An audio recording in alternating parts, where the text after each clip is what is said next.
As traders, one of the most difficult things for us to do is take losses the right way. And there is a right way to handling losses. So today, I'm going to use my EurUsd trades so far this week to really drive home the point to you that we can handle losses properly. And if we do so, we're able to come back the next day, come back the next couple of days, and make it so that loss almost disappears, so it doesn't even matter.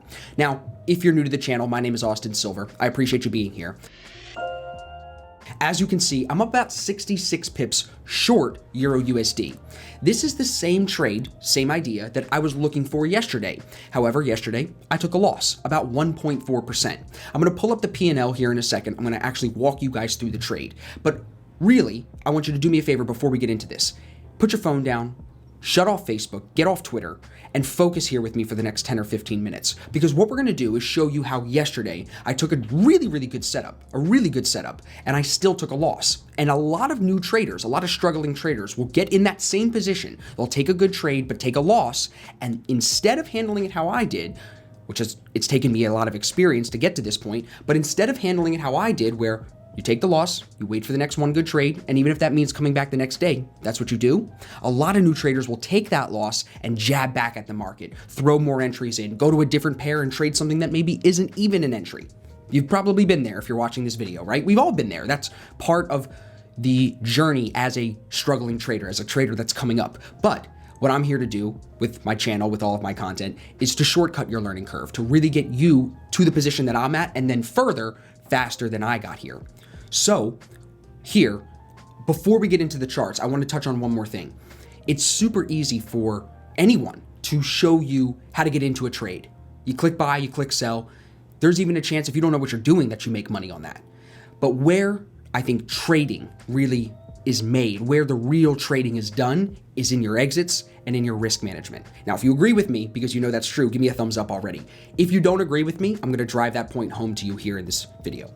So right now, it's Tuesday, July 16th. I'm up 65 pips now in the piece of this entry that I still have in on EurUsd. I've closed most of the position because, as you can see, it moved over 100 pips from my entry, so it was a pretty massive trade. I was very happy with this win, like I said, especially coming off the loss yesterday.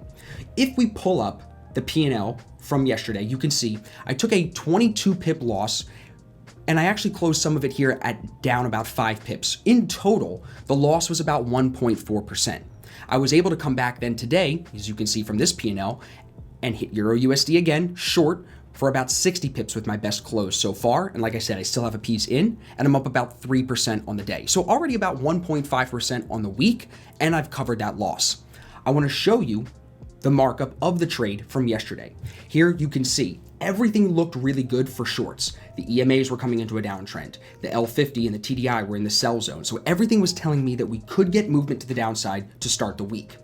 I think the issue here that ended up leading to me closing some of the trade is it broke back through the 21 EMA right here, and then I got stopped on the rest of it here. I think the issue with this trade is that you are still inside what I call the Asian range. That's the first 8 trading hours of the day, from the 5:30, 5 o'clock p.m. New York time changeover all the way till about 1 a.m. Those 8 hours, that's the Asian session. That's when Tokyo is up, Australia is up, and I group those together and call them the Asian session. When we wake up, if we're still trading within that range, that tells me it could be choppy. My mistake yesterday was that I didn't ignore that. I was paying attention to it, but I traded it a little heavy for a trade that was inside the Asian range, just because we know that sometimes in the Asian range, like I said, it can be very choppy. If you take a look at the 1-minute chart of my trade, I waited for my entry. I had my divergence set. I see the first D1. I waited for it to make a structure point, a lower high that could tell me I have a good risk reward setup and I'm more likely to win the trade. This type of setup normally, as you've seen in my other videos, is a winning trade. But I think today, or excuse me, yesterday, because you're in the Asian range and because the EMAs were not in a full trend, you see the 200 EMA way up there, I think those two factors are what kept it from being a great trade on a Monday. For me, my biggest takeaway from it was that I graded it a B setup, but I should have graded it a C setup just to trade it a little bit smaller because there were two things wrong with it. It was in the Asian range and the EMAs could have been better. With two things wrong like that, it should definitely get a C setup. But The point here is that I took the loss and I waited and waited and waited and tried to find a re-entry yesterday on EurUsd. If we take a look over here at the chart, you'll see this is the 15-minute chart from yesterday. I waited and waited and waited. And what did it do yesterday? It literally never gave me a signal. So I was looking for it to come short here. It ends up coming up and stopping me out and moving higher overnight from the New York session forward into the end of the day. That set up divergence on top, where you see the RSI set its high here at about 3 p.m. New York time yesterday. Price action continued to move higher last night, but we had a top set in here at the Asian session high. Once that top was set in and we started to make lower highs here and then again here underneath this top, that's what set up the risk reward opportunity for me as a D2 entry to see this drop at least 20 pips or so to the 200 EMA, this white line right here coming through the middle. So that 200 EMA was the first target. At that point, I closed most of the trade because I've seen many D2 trades hit that 200 EMA and bounce because the overall trend is still long. I closed most of the trade and I ended up just moving my stop into profit and letting it go. And that's why I'm still able to be in this trade now, because it's moved away from me pushing off this D2 idea. This is the same direction. This is the same pair as yesterday. A lot of people would come in after the loss yesterday. They'd be frustrated. They'd be forcing a trade. But I came in and I just acted like it never even happened. I learned my lesson from it, which was that I traded it a little bit too heavy. I should have taken those 2 knocks seriously. So today, my only thought was, hey, make sure if it has 2 things wrong with it, you don't trade it too heavy like you did yesterday. That was my only mistake that I was focused on because I've been very hot on my entries. My entries are on point right now. So the sizing was the issue to fix, and I did well today to fix that, and that's why now I'm profitable on the week between these 2 positions, yesterday and today. I also want to show you, just briefly, if we erase all of this, if we go to the daily time frame, you can see we were at the 800 EMA, this blue line right here. What happened last time we came to the 800 EMA right here? Came right down off of it. How about last time we came to this price level here, which is back in last summer of 2019? It fell. So every time we've come to this level, right here, you can see it's moved off of it. So now for me to be short biased off this D2 idea, and then I can go down to the 4-hour and see this head and shoulders forming right here, that made me really feel confident that, okay, I might have an entry that I could hold for a couple of days. And now, as you can see with this position, I'm up 66. I'm going to hold the small piece that I still have in through Wednesday. I'm going to let it stop me in profit up at my entry, or I'm going to let it continue to fall and see if we can get this down to 1.11, maybe even down to 1.1, down towards the 800 EMA. Because the same idea that I traded on the 15-minute today as a D2, you can see it right here. Look at the divergence, right? RSI is falling, price is rising. And if you don't follow how I draw that, please go through my channel. There's a playlist about divergence trading. I really think if you just watch that, you'll understand everything. And now look, same idea. Broke the 50, came back, tried to get higher. It can't. We now have a lower high and we're breaking back through. That tells me that this should make its way down to the 200 EMA. If this yellow line, what we call the TDI, or what we call the L50, it's on the TDI, if that can get under the 50 value before the RSI comes back up through it, that's going to be a really good sign too. So I'm holding a small piece of this into the rest of the week. I've done that a couple of times before, you guys have seen. And I think that you can only do that when you have some experience and when you take your loss as well. Because now, again, just let's backtrack for a second. Imagine if I came in frustrated today and I didn't hold my short bias and I didn't take this D2 entry that presented. It's not just like I jumped in short because I was short biased yesterday. I took the loss well, kept it small, and then took the next good entry signal that presented. It just happened to be that I opened up to this pair and saw the idea. I woke up this morning and saw it broke the 50 at 345. So I knew if it came back down through the 50, I would have a good risk reward setup to see it come to the 200. And it just worked out that it gassed on the US news because I figured, if you take a look, I figured that news would be good today for the dollar because it was so bad previous, anything would be good. And I was right. Good news on the dollar here at 17.7% for retail sales, better than forecast at 8%. That good news pushes EurUsd down and pushes the dollar index up. So I was holding the piece of my trade into the news with the stop loss locked in profit, of course, but only doing that because I thought the fundamentals would line up with me, and they did. I knew that the dollar had to bounce back at some point, right?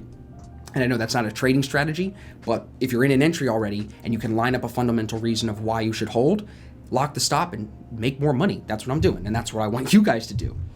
The last thing I do want to touch on is if you take a look at the P&L again from yesterday, okay? Notice how one exit is at 22 pips. That's where I got stopped at the rest of the position at the full stop. And then notice the first exit at -5 pips. And also notice how I got some of it out in profit. As the trade started to develop against me yesterday, I was very quick to close it. I was very quick here when it broke the 21 EMA. I was very, very fast. I'll show you. When it broke the 21 right here, I was very, very quick to get out of the trade on that candle. Because I know if I'm rocking a D1, which was what yesterday's entry was, the D1s in trend should not break back up like that. So it was very smart, I think, for me to cut that there and then just wait for the next good trade. Nothing came yesterday, so you hit it when it comes today. Even if it was a different pair, think about it. By not taking the full stop yesterday, and I would have lost like 3%, now I'm up 1.5% today because of the 3% winner today, instead of just break even, 3% loser, 3% winner. Going back and forth like that, it's hard to gain traction. It's hard to gain ground and grow your account. But if you're cutting your losses when they aren't developing for you and you're taking them well, meaning you don't emotionally jump back into a trade, if you're doing those two things, when the next good trade in your system shows up, it should cover that loss and some. And I hope that you can see that here through my 2 trades today. So I hope this video brings you some value. I hope that we now are getting closer to getting you on the same page as me as far as, hey, one trade has no meaning in the bigger picture. One little trade, whether it's a 4% gain or a 4% loss, if you're following the rules, it shouldn't matter. Because over the long term, you're gonna have so many more winners than losers. That one winner, that one loser, you're never gonna remember it. So why would you let one loser, like I could have yesterday, why let that loser turn into 4 losers? Why give back 5% when you could just give back 1.4 and come make 3 the next day or 4 the next day? If I had held this trade all the way down to 100 pips, I would have made enough for the week. Not really, but you get my point. So I'm hoping that I'm getting my message across. Drop a comment, let me know if you have any questions about the entry signals, how I'm managing it, because remember, buying or selling is easy, but knowing where to put your stop, knowing how to get out when it's not working for you, knowing statistically when to do that, it's very important. And we have the testing that can show you how to do that if you're not already working with us. So I'm hoping that you're educated, feeling a little bit more educated, and I'm hoping that this video can help you make better trading decisions going forward. Even if now all you think about is, hey, maybe I'm not managing my trades the right way. Maybe I need to be closing when they're not working out. Test something into your system that'll show you when a trade isn't working out, prove that that means the trade isn't working out, and then start getting out of the trade when that develops. In the same light, start doing markups on your good trades in our system or in your own system and seeing where can you maybe add entries and take on more risk because the reward is greater.